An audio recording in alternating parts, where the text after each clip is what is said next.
Hello बच्चों, स्वागत है आपका फिर से द साउंड ऑफ म्यूजिक के पार्ट 2 में। आज हम मिलने वाले हैं एक ऐसे इंडियन लेजेंड से जिन्होंने पूरी दुनिया को शहनाई का जादू दिखाया, उस्ताद बिस्मिल्लाह खान। अरे भाई, इन्होंने तो सिंपल शहनाई को इतना रॉयल बना दिया कि वो इंडियन कल्चर का सिंबल बन गई। तो चलो बजाओ ताली और चलो लखनऊ के से बनारस तक का सफर शुरू करते हैं। तो सबसे पहले थोड़ा हिस्ट्री पढ़ लेते हैं। पहले एक इंस्ट्रूमेंट होता था जिसे कहते थे पुंगी। मुगल एम्परर औरंगजेब को ये इंस्ट्रूमेंट बिल्कुल भी पसंद नहीं था। उसने बोला, इसकी आवाज़ तो बकवास है, बंद करो इसे। फिर एक बार्बर ने सोचा, अरे भाई थोड़ा मॉडिफाई क्यों ना कर दिया जाए इसे। उसने बम्बू के पाइप को लंबा किया, कुछ होल्स कम किए और बजाकर दिखाया। रिजल्ट, अरे वाह, इसकी आवाज़ तो कितनी अच्छी और मेलोडियस बन गई है।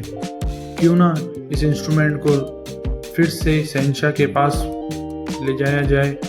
वहाँ पर सभी को उसकी आवाज़ इतनी अच्छी लगती है क्योंकि ये इंस्ट्रूमेंट नाई ने बनाया और पहली बार बजाया शाह के कोर्ट में, तो लोगों ने नाम रख दिया शहनाई। तो ये हमने पढ़ा शहनाई की हिस्ट्री के बारे में। और अब हम आगे बढ़ेंगे। अब एंट्री होती है अपने हीरो की, बिस्मिल्लाह खान। बिस्मिल्लाह खान का जन्म हुआ था 1916 में डुमराव, बिहार में। उनका पूरा परिवार ही म्यूजिक से जुड़ा हुआ था। बचपन में वो अपने मामा के साथ बनारस गए, जहां उनके मामा अली बख्श फेमस शहनाई प्लेयर थे और वो बजाते थे विष्णु टेम्पल ऑफ बनारस में। बिस्मिल्लाह जब छोटा था तब उनके साथ बैठकर सुनता रहता था और दिल में से सोचता था, एक दिन मैं भी ये बजाकर लोगों के दिल छू लूंगा। बिस्मिल्लाह खान सिर्फ टैलेंटेड नहीं थे, वो क्रेजी पैशनेट थे। वे सुबह 4 बजे उठ जाते, गंगा के किनारे जाकर शहनाई बजाते।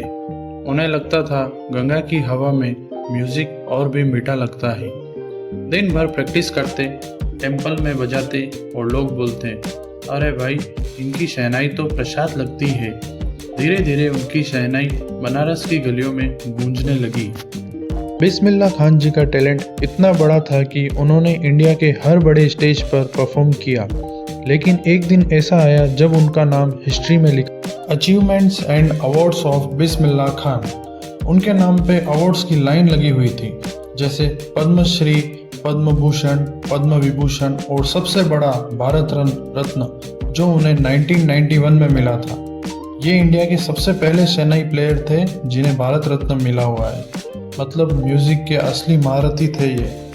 उस्ताद जी ने सिर्फ इंडिया में नहीं, पूरी दुनिया में शहनाई बजाई।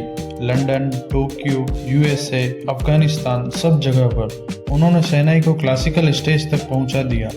जब लोग पूछते, उस्ताद जी आप कभी फॉरेन सेटल क्यों नहीं होते, तो वे हंसते हुए बोलते, मैं बनारस और गंगा के बिना एक दिन भी नहीं रह सकता। देखो दोस्तों, कितनी महान सोच थी इनकी। फेम मिलने के बाद भी अपनी रूट्स को नहीं भूले। बिस्मिल्लाह खान जी के लिए बनारस सिर्फ एक जगह नहीं थी, वो एक मंदिर था। उनके लिए वो महफिल वही उनका घर था। उनके घर के आसपास अक्सर शहनाई की प्रैक्टिस चलती रहती थी।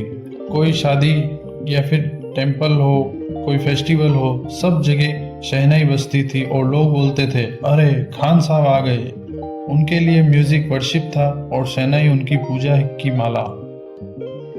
उस्ताद जी जितने बड़े म्यूजिशियन होने के बावजूद भी उन्होंने कभी अपने फेम का शो ऑफ नहीं किया। ना उनके पास लग्जरी कार थी, ना कोई बड़ा बंगलो। वो कहते थे खाली, म्यूजिक मेरी दौलत है और बाकी सब तो मोह और माया है। वाह बच्चों, आज के टाइम में लोग फॉलोवर्स के लिए मर रहे हैं और ये बंदा भारत रत्न होते हुए भी बिना ईगो के जीता है। एक बार एक रिपोर्टर ने पूछा, उस्ताद जी आपने इतना फेम पाया, कोई विश बाकी है क्या? खान साहब हंसकर बोले, बस ये छोटी सी इच्छा है कि बनारस में मरूं और मेरी शहनाई गंगा के किनारे बसती रहे। 2006 में उस्ताद बिस्मिल्लाह खान जी हम सबको छोड़कर चले गए, लेकिन उनका म्यूजिक आज भी हर शादी, हर मंदिर, हर सेलिब्रेशन में बजता है। शहनाई के सुरों में उनकी रूह बस चुकी है। उन्होंने हम सबको सिखाया, true music comes from the soul, not from the show off. तो दोस्तों, बिस्मिल्लाह खान जी की लाइफ से हमें क्या सीखने को मिलता है? पहला, अपने टैलेंट को समझो और उसे प्यार करो। दूसरा, फेम के साथ अपने कल्चर को मत भूलो। तीसरा और सबसे ज़रूरी, सिर्फ पैसा ही सक्सेस नहीं होती, इज्जत और संस्कार भी है। आज भी जब शहनाई बजती है तो लगता है जैसे बिस्मिल्लाह खान जी खुद गंगा के किनारे बैठे बजा रहे हो। तो दोस्तों, अगर आपको उस्ताद बिस्मिल्लाह खान की ये कहानी पसंद आई हो तो वीडियो को लाइक करो, शेयर करो और कमेंट में लिखो म्यूजिक इज़ आवर कल्चर और चैनल को सब्सक्राइब करो। फिर मिलते हैं एक और इंस्पायरिंग कहानी के साथ। तब तक के लिए स्टे म्यूजिकल, मैजिकल और शहनाई बजती रहे।